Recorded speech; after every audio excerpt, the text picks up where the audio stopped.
Nakuna nnyike oluvannyuma lw'eyali kansala w'e Makenje Division amanyiddwa nga Kiyega Henry okuba nga ate asindirwa masasi agaamujja mu bulamu bw'ensi eno mu kiro ekyakeseza olunaku lw'eggulo era ngono yakubiddwa security guard mu bitundu eby'e Makindye. Kitalo nnyo, kitalo ddala. Bamuyisizaawo baba bakamutwala. Naye mama sirina kyakola afudde ze nsigadde bw'omuuze bweti nsigadde bw'omuuze afudde nabye emre wange mama emre wange andeseewo bannange nze sikikiriza sinnakikiriza nti andeseewo nfudde ze. Musibye muti olunaku olwaliro kansubire nti musibye bulungi kupijje kwole ate we bali kubanga otumbudde abayekera bakabinja ka M23 bawambye ekibuga Goma mu ggwanga lya Congo nga bano tebakkiriza Enyonyi yonna kusala mu bwengula bwa kibuga kino ekintu ekireseewo akasambattuko. Abayekera bano bawadde amagye g'eggwanga eryo ennaku 2 zokka okubanga ate bawanise gattako n'okuwaayo ebyokulwanyisa byabwe gye bali. Kino kivudde ku muwendo gw'ababundabunda okweyongera ekiwaliriza ekitongole ky'amawanga amagatte United Nations okusaba enjuyi zombi okuteeka wansi ebyokulwanyisa embeeredde mu nteeko gattako n'okusaba amawanga agavujjirira abayekera bano okukomya obuvujjirizi bwabwe. Abalambuzi bana bebasimatusa amagombe emmotoka mwe badde batambulira ekika kya Toyota Land Cruiser namba UAM 271U bweremeredde omugoba waayo ne yebbika mu mugga mu nnyanga ogusangibwa mu disitulikiti y'e Kanungu. Abalambuzi bano babadde bava okulambula ekkuumiro ly'ebisolo erimanyiddwa nga Bwendi Impenetrable National Park. Oluvannyuma banyuluddwamu bwangu ddala ne baddusibwa mu ddwaliro ly'e Bwendi okujjanjabibwa. Effujjo abantu abatannamanyika bagudde ku faamu y'omugagga ne bakuba abakozi be abagibaddemu n'ebintu byonna ebisangiddwako ne biteekerwako omuliro. Wabula okusinziira ku luvuuvumo kigambibwa nti Entebbe eva ku nkaayana z'ettaka. Bino bibadde mu disitulikiti y'e Nakaseke. Abasaabaze ababadde basaabalidde ku nnyonyi ya Turkish Airline namba tike 612 be babadde baguddemu ekyekango oluvannyuma lw'ennyonyi gye baalinnye n'esimbula ku kisaawe Entebbe ku ssaawa 1:14 ng'enayina okuba nga ate eyolekera mu kibuga kya Istanbul ekisangibwa mu ggwanga lya Turkey okubanga ate eremererwa okubatwala okukakkana ng'ebakomezzaawo ku kisaawe ky'Entebbe. Ennyonyi eno kigambibwa nti ebadde etisse abantu abeerako ddala 259 wabula oluvannyuma lw'okusimbula ku kisaawe yayolekedde mu bitundu bya Northern Kampala n'etandika okwetooloola mu kifo kimu awo okumala essaawa eziwerako ddala 3 ekyaleetedde abaagibaddemu okuba nga ate beeraliikira nga balowooza nti obaolyawo bandifuna obuzibu. Wabula essaawa ezo nga zimaze okuba nga ate ziggwayo, ennyonyi eno yasazeewo okuba nga ate ekomawo ku kisaawe Entebbe n'erandinga netusobola okuba nga ate ebatwala gye babadde supposed okugenda. Ekyokwetoola kigambibwa nti kyakoleddwa okusobola okukendeeza ku mafuta oba okukendeeza ku bungi bw'amafuta kigisobozesa okuba nga ate erandinga bulungi nga terina buzito bungi. Wabula abasaabaze abadde ku nnyonyi eno bakakasiddwa nti bali bulungi era tebalina yadde ettabbo. So this is the second time I'm recording it, but it has been rotating for around 18 times. Again, can we see it? What is wrong with this airline? Please, I mean, this flight.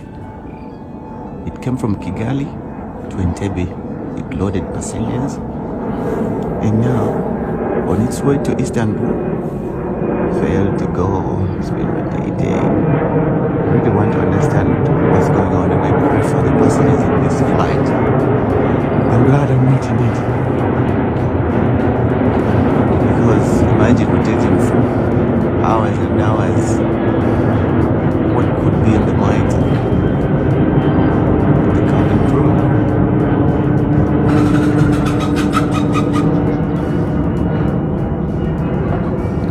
God.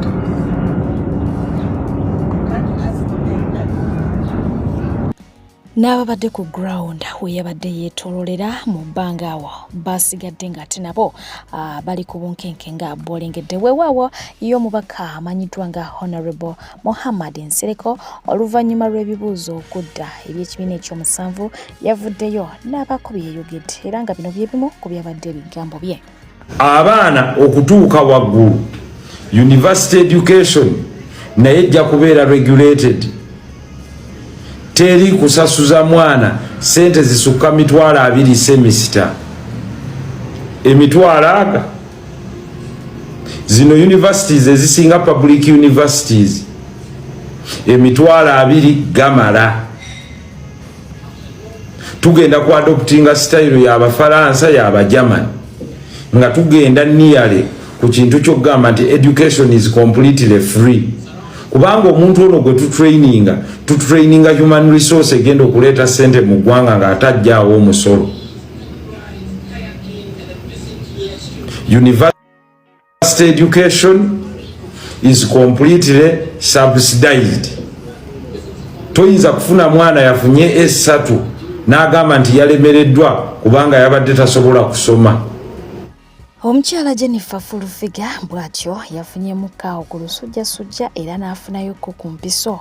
Kifaananyi kye wamu n'obutambi bwasasanidde ku mikutu migattabantu wabula ng'ate bo abasinga obungi tebabadde na bigambo bya busaasizi. Waliwo eyamugambye nti eyo nsigo ya Haji eri mu kujaminatinga, mulala n'agamba nti genda ewa Bujingo akuwe ku soda. Mulala n'amugamba nti mbadde mmanyi nti mukama wo yawonya abalwadde.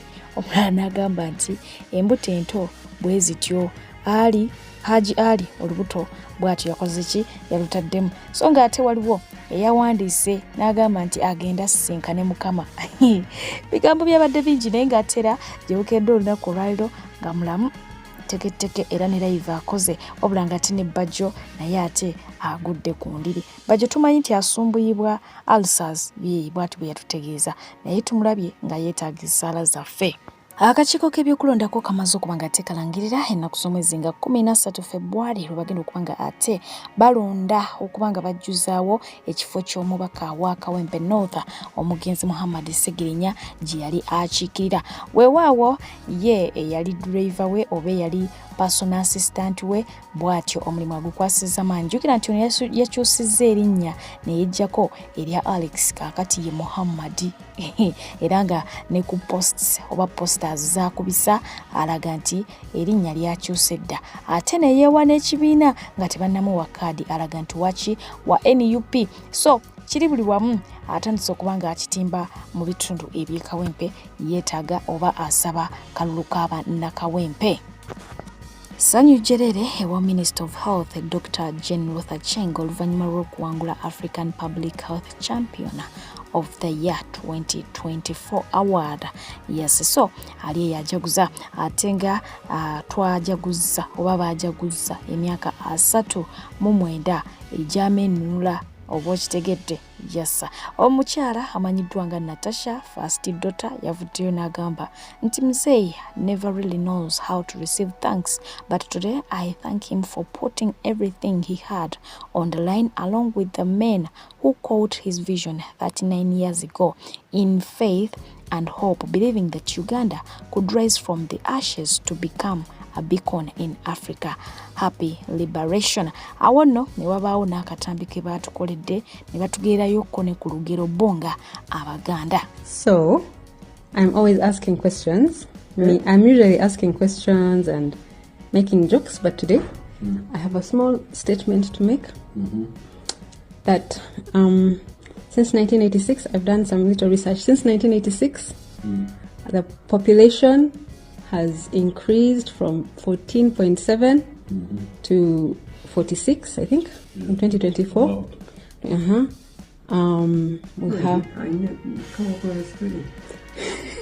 We have the youngest population, one of the youngest populations in the world. Most of the killer diseases we used to read about at school are wiped out. And there has been, people live in peace as much as people can live in peace as human beings. And they live longer, 64 years now. Compared to 43. Yes. So today, me as me, and I think I speak for others who are of like mind and like heart. I want to say thank you.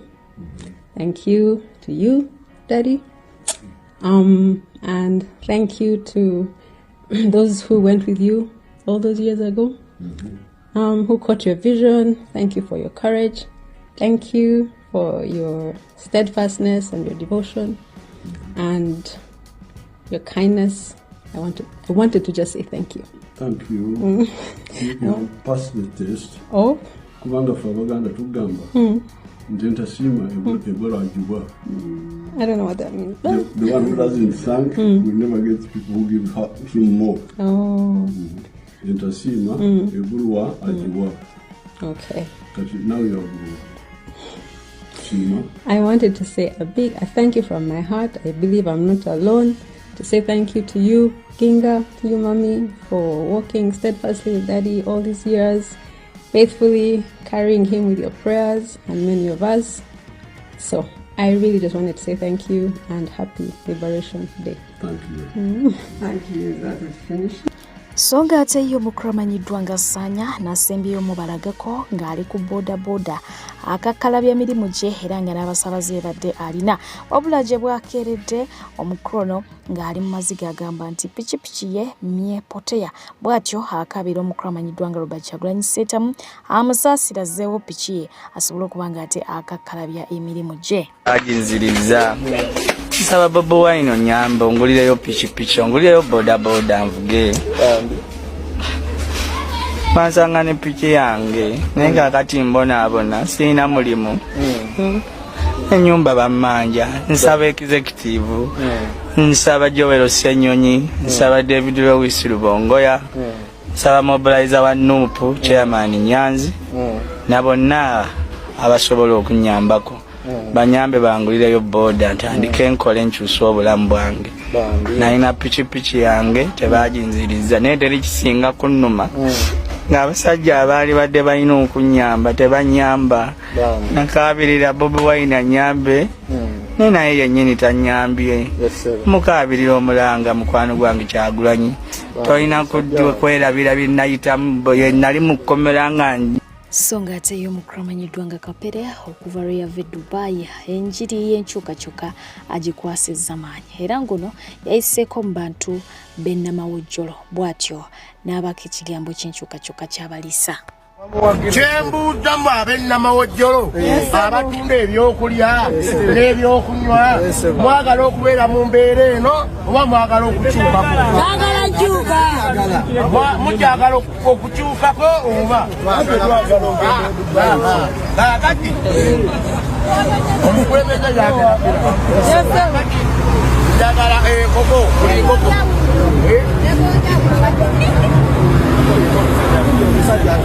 Soko lindo omusajja amalirize. Onakwate nga tulina President akubye. Omusaba kole ki? Kile bakiyita batya? Kuli ku side ki? Kono. Tuwasoma. Kuli ku side ki? Kiyo. Bukola ki wano? Kuzina. Bukola ki wano? Linnya ku ki? Kutaka. Linnya ku ki kumuliro? Linnya ku ki? Kulwajjako ekigere ku muliro kiki ekiddako? Oba okuddeko okola ki? Atwina kulinnya ku ki? Ku muliro kukola ki? Kulemezaako. Kulwolemezaako buli kimu kikola ki? Kati teteemasaba ab'ennamawojjolo. Enkyukakyuka egenda kukola ki? Kukyukira ddala. Lemezako. Lemerako. Bagakuulira ki? Bubi. Bagakuulira bubi. Kati ab'ennamawojjolo nange ngenda kukola ki? Bawagirako. Ngenda kukola ki? Bakuulira bubi. Si mwenna ngenda pamala ngenda kulondako benkola ki? Ogulako. Bagulako. Bwengulako mmwe bwengulako ono omukyala nengulako ono kuwenkoko nengulako wa soda tegeta mpapagidde mwenna abaki abawojjolo kiwekiri balozi obeeko n'akasajja ku ki saagala obe n'akasajja ku ki naawe omukazi saagala obeere n'akakazi ku ki saagala obeere n'akakazi ku mutima gw'omutima. Mu mbeera eyo n'ennyongera okujjukiza nti dduuka ku Jevic Properties Limited abasangibwa waliri nansana ku Post Bank katono nnyo nga wakayita ku kive Nabweru ng'ova mu kibuga Kampala. Yes, be bagenda okuba nga ate bakuddamu ku nsonga zonna ez'ettaka. Balina ettaka ery'ebyapa, balina ettaka erya kibanja mpola, balina ettaka nga teriri mu lutobazi ate nga teriri konkaana ate nga naawe yagula ettaka naye nga tonafuna kyapa kyalyo mukwano bajja kuba nga ate bakukwatirako mpolampola osobola okuba nga okwasaganya embeera eyo. So dduka balina poloti ezitandikira ku bbeeyi eya wansi okutuukira ddala ku bbeeyi eya waggulu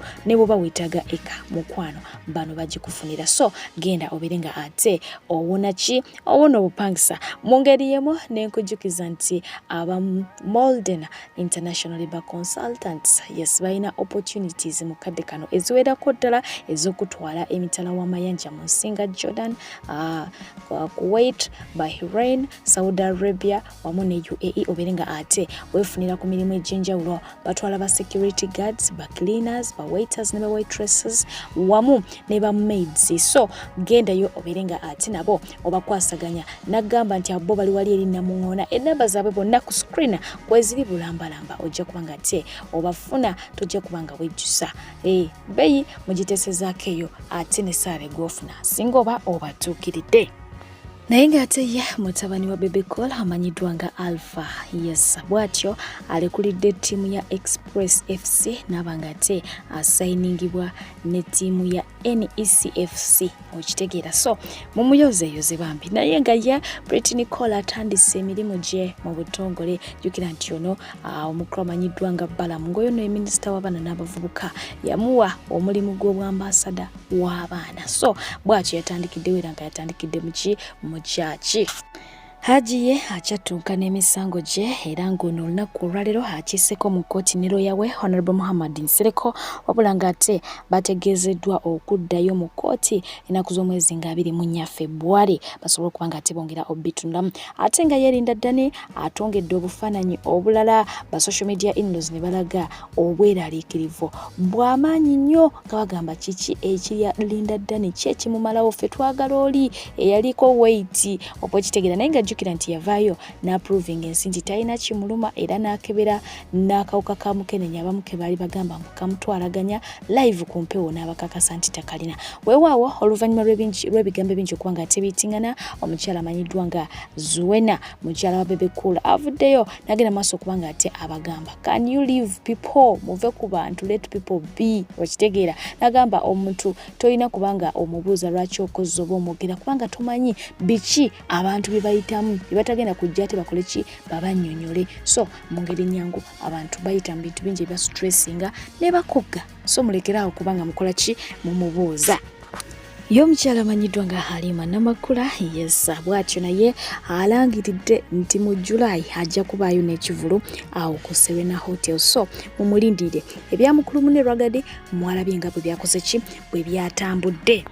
Ono babadde mumajaguza yesiga amazaalibwa ge nga famire ye era nga bangi badde beebuuza Namulondo aliwa Namulondo yaddawa. Weewaawo ono teyakomyawo yagenze maaso okuba nga ate akubiriza abayimbi okukomya omuze gw'okuteeka eyali mutabani we ku nninga Eddie Kenzo nga bagamba nti mulekeraawo okumubuuza kino mumusaba kino mugamba kiri muyige okuba nga ate mubukolako businesses ez'enjawulo ku mabbali ezitali music mu investingeko mu bintu ebyenjawulo such that music ne waba alekedde okuba nga akusasula biri bisobola okuba nga bikusasula dana okuba nga ate otandika okwekwasa ki abantu abamu nga bwe mutadde Kenzo kuki ku nninga ye bw'atyo bwe yasabye abayimbi. Ate nga ye omukyala amanyiddwa nga Kapakati yavuddeyo bw'atyo n'asaba omugagga Ham $3 ez'e Uganda nti ayagala kugatta mu bizinesi ye wabula bw'alemererwa ozisasula bwamuwa olubuto abeere nga yeesasudde bw'atyo n'amugamba thank you sir oba okitegedde akuwola bwe zigaana ng'omweggala ng'okola ki nga weesasula naye nga ye amayagala kyekibuuzo. Anyways ye omukulu amanyiddwa nga Dennis Duke yagaye nti famire y'amayanja etuwadde abayimbi bangi naye mutuyambe Abba Marcus temumugattako kubanga ekituufu kiri nti nze byayimba sikola ki sibiraba family evuddemu abayimbi tubalabye omugenzi Eke Palaso Wizo taata ye mwennyini naye Abba byayimba Duke tabitegeerera nga yagambye nti ebyokuyimba at least abirekere bataata ne ba anko. Naye ng'ate yo mulwadde Kamere mu America gyali yasobodde okuba nga ate alambula ku baana be ate nga bebi woono ow'obulenzi omuto yasazeewo okuba nga ate afuuka babeera bakyapa abaana bamugambye banaye ng'okedde ffe twagala bazzukulu tetwagala ebyo afuuse kubanga munange agenze mu ddiini eri ey'okuba nga takola kitawasa oba okiwulidde akati ye taata avuddeyo n'ategeeza nti ali proud of the son.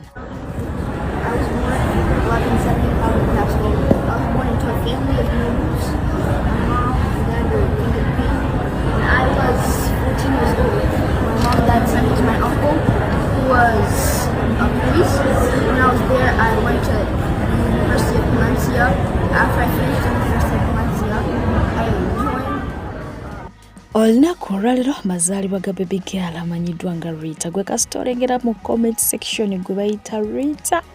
Comments ze zisukkamu emu ng'omanya yono. Group ya PJ emugambye nti Dear Rita, may your birthday convert all the hatred into love, all the failure into success, all the punishments into blessings, and all obstacles into opportunities. Happy birthday Rita. Timu PJ bwe batyo mukwano we bakwagaliza amazaalibwa amathufu nga bakulembeddwa mu head girl nga bulijjo Hajara Naguja. So happy birthday beautiful. Thank you for loving PJ. Yes, mukama abeere nga ate akunjagalira. DJ Alicia bw'atyo yamaze okuba nga ate yeetwalira Yezu Kristo ng'omulokozi we era ng'ono gw'olaba yabatiziddwa akati mulokola awedde emirimu ate nga si yekka n'omukyala amanyiddwa nga Judith Hard naye bw'atyo yageze maaso okuba nga ate akola ki ayatula obulokozi kaakati gwe olinda ki? Spice Diana yavuddeyo n'atula mu saundi ya 10 eyagwa okuttego bba ng'ataddewo n'akagamba akagamba nti abantu bagamba mbu third wife ye n'abagamba nti gwe okuttego bba oba okiwulidde. Weewaawo Apas ayinayo ki? Ayinayo show ejja kubeera ku Serena ennaku z'omwezi nga 31 January ono mwennyini. Weewaawo omukulu amanyiddwa nga ani oyo Questions okuva e Jamaica yagenze maaso okuba nga ate akoowola bannayuganda bonna bagende bakole ki bawagire kyaliwe Apas. Naye nga waliwo abaavuddeyo ne bamugamba aba NUP nga tebakuyiriddewo mubiri ate ng'obadde obawagira oba supporting abula ng'ono yavuddeyo n'abaanukula mu ngeri efaananako bweti. Abanupu tebannaba compostinga. No, it doesn't matter. They are still my friends. Tewali kikyuse oba okitegeera. So bayinza okuba nga waliwo ebibakutte nga balina bye bakyamaliriza nga baagala okunsupportinga naye nga balina ebirala bye bakolako. So it's very understandable. Nange ndi busy ng'omuntu. Nabo balina okuba nga bali busy. Eno show ndi omu kuba gitegese. Ntaddemu ssente zange. Gwalabyeko promoter. Nze promoter wa show yange. So gwe kyoba omanya nti mulimu ssente zange nti ngezaako okukola ekintu kyange ne tiimu yange. Okitegeera.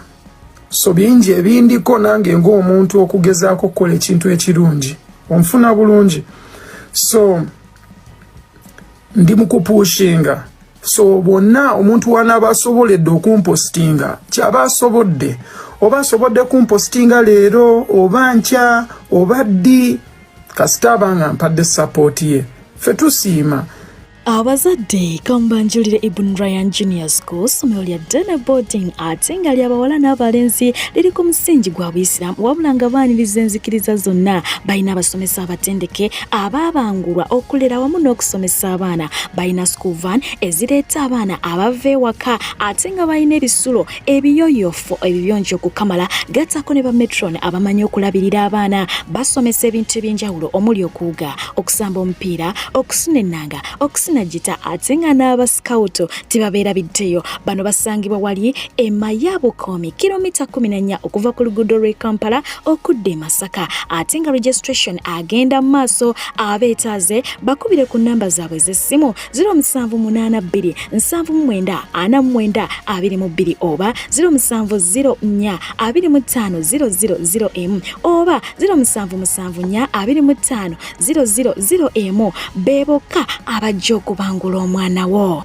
Abalungi abatuuliriza era abatulaba olunaku olwaleero tuchaddeko ewa Sheikh Ashraf Dembe. Sebo sanyusa okubalaba amannya agange yeze Sheikh Ashraf Dembe akola ku bizibu by'enjawulo. Omuntu singa abalina ebirwadde musomereddwa tumwa amazzi ga lukuya nga bw'obadde ogalaba tugenda abantu ku kyoto ne twokya emizimu emibi egibabaamu n'okulomba edduwa. Abantu singa abeera ng'ali wano atuuse sobola okumulombera edduwa ne waba atatuuse nga mpadde amannya ge naye ng'ali wala maneetaase. Enamba yange yeno eri 0701763711. Namwe bannyinaffe abali ebweru oyagala okuba nti oyagala okulombera ku dduwa ng'olina ebizibu visa zibuze amaka gakolongotana sente zikola zimpita mu ngalo ojja kumpeereza ekifaananyi kyo n'amannya go ebyo byokka bijja kummala nja kukulombera edduwa ojja kutereera. Olunaku olusembayo mu mwezi mba n'edduwa eyawamu ffenna n'abalwadde bange abakadde n'abapya. Salaamu alaikum warahmatullahi wabarakatuh. Woba